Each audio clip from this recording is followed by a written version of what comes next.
All right, now we have Mr. Naresh Gujral of the Shiromani Akali Dal. He's an MP. Mr. Gujral, the government insists that there is no case made out for a probe, but given the nature of the allegations, do you think that there has to be a probe in this case, as we are debating?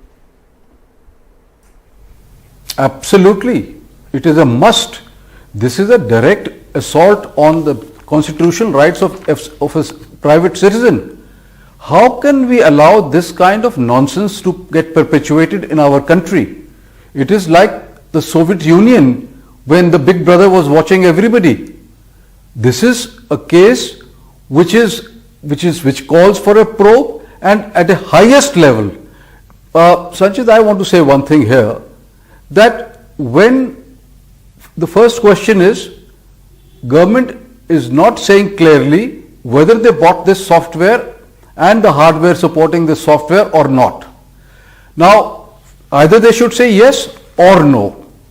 In any case, funds which are used are the secret funds of the Government of India, which RAW has, which IB has.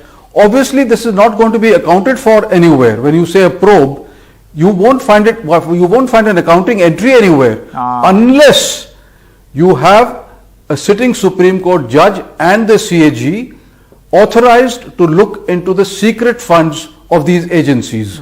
Only then will the truth surface. Okay, Mr. Gujral, if the government is saying, so far we don't have clarity, the government has not categorically mentioned whether it uses this software or not, or spyware. But if the government, say for instance, denies that no, we have not used this software, then doesn't it become a matter of national security? How were so many phones infected, potentially infected in this country? That's exactly what I'm saying. Has the government ever said that they did not buy this software? They've never said that. They're evasive on this question. And if they did, then why were private citizens a victim of this hacking? I mean, you have a sitting election commissioner, you have sitting ministers, the IT minister, although I must say here that one should learn telephone manners from him. Instead of being a victim, he is a beneficiary of the hacking.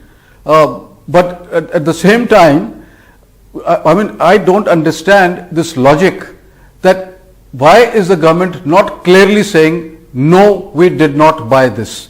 Then matters will be at rest, which will then raise the questions of national security, that who was hacking it. But the way the names are surfacing and the kind of names which are surfacing, I can see the hidden hand of the government. All right, Mr. Gujral, thank you very much for joining us.